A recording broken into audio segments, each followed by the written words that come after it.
নমস্কাৰ আজি আমি ক্লাছ 9 এক্সাৰসাইজ 4.1 চাম ক্লাছ 9 মেথছৰ 4.1 এক নম্বৰ কোৱেশ্চনটো আমাক কি বুলি দিয়া আছে এখন টুকা বহীৰ দাম আৰু এটা কলমৰ দামৰ দুগুণ ঠিক আছে ধৰি লৈছো ধৰা হ'ল টুকা বহীৰ দাম x টকা ঠিক আছে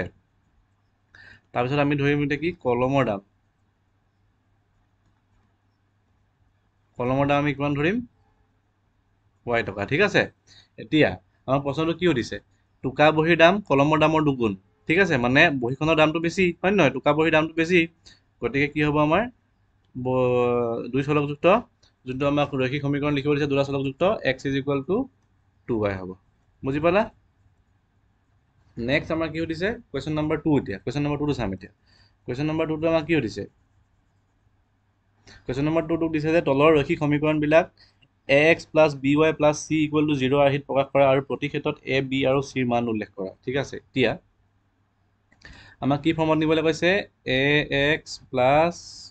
by + c = 0 ফৰ্মত নিবলৈ কৈছে ঠিক আছে তে এক নম্বৰ কুৱেশ্যনটো আমাক কি দিয়া আছে 2x + 3y =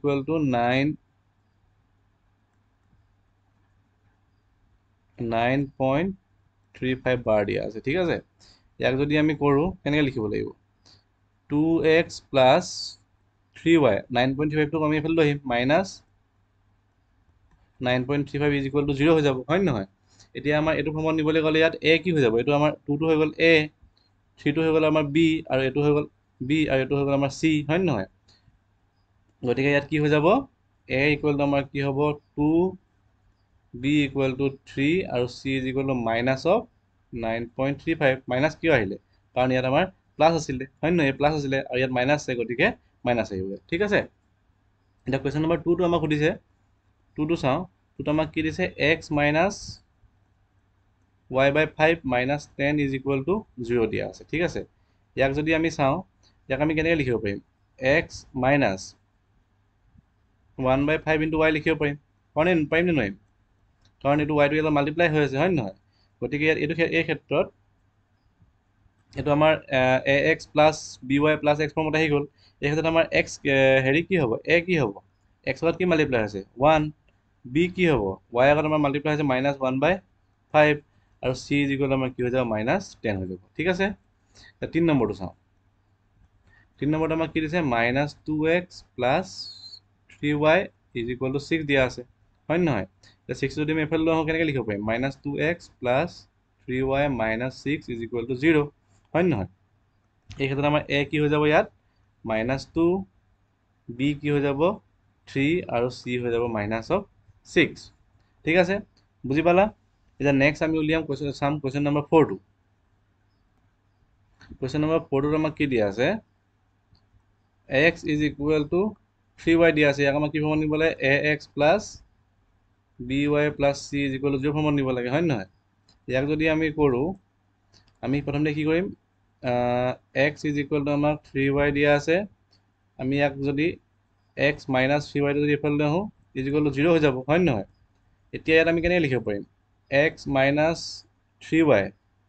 + 0 লিখিব পাৰিম নে নোৱাৰিম =0 কাৰণ c টো আমাক নাই c টো যদি 0 লিখি দিওঁ আমাৰ ডিফাৰেঞ্চ নাহে কাৰণ x - 3y থাকি যাব ইয়াৰ লগত যদি 0 প্লাছ কৰোঁ আমি হয় নহয় গতিকে এই ক্ষেত্ৰত আমাৰ a কি হৈ যাব ইয়াত a = আমাৰ হৈ যাব 1 b = -3 আৰু c = আমাৰ হৈ যাব 0 বুজি পালা এতিয়া আমি চাম 5 নম্বৰটো 5 নম্বৰত দিয়া আছে 2x = -5y দিয়া আছে ঠিক আছে ইয়াকো যদি আমি তেনে কৰোঁ 2x + 5y = 0 হয় নহয় এতিয়া আমাক ইয়াত c ভেলুটো দিয়া নাই গতিকে আমি c ভেলুটো আমি 0 বুলি ধৰি ল'ব লাগিব 5y + 0 = 0 কাৰণ 0 লগত এইটো প্লাছ কৰা মানে একেটাই কথা এইটো আহিব গতিকে a = আমাৰ হৈ যাব 2 b = আমাৰ হৈ যাব 5 আৰু c = আমাৰ কি হৈ যাব 0 বুজি পালা এক্সাম 6 নম্বৰটো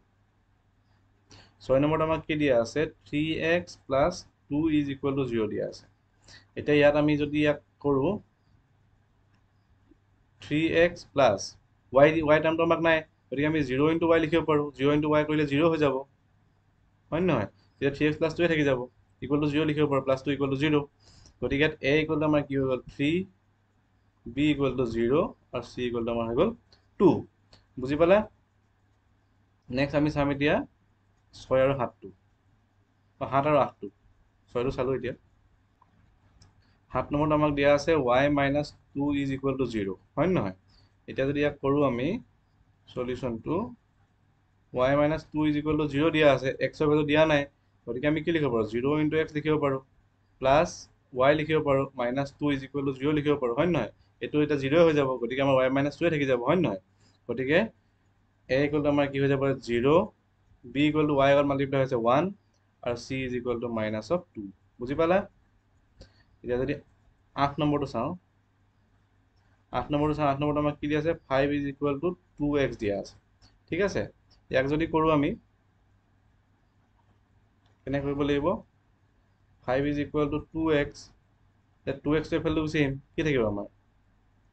5 minus 2x is equal to 0 হয় নহয় এতিয়া ইয়াক আমি কেনেকৈ লিখিব পাৰোঁ minus 2x plus 5 লিখিব পাৰোঁ equal to 0 হয় নহয় এতিয়া যদি মাইনাছটো যদি কমন লৈ লওঁ 2x minus 5 equal to 0 হ'ব হয় নহয় 2x minus 5 equal to 0 2x minus 0 plus 0 into y লিখিব পাৰোঁ হয় নহয় 0 into y কৰিলে আমাৰ কি হৈ 0 আহিব আৰু minus 5 equal to 0 লিখিব পাৰোঁ হয়নে নহয় গতিকে ইয়াত a equal to কি হৈ যাব 2 b equal to 0 আৰু c is equal to minus of 5 বুজি পালা ইয়াতে আমাৰ অনুক্ৰমণিক 4.1 টো শেষ হ'ল নেক্সট আমি অনুক্ৰমণিক 4.2 টো চাম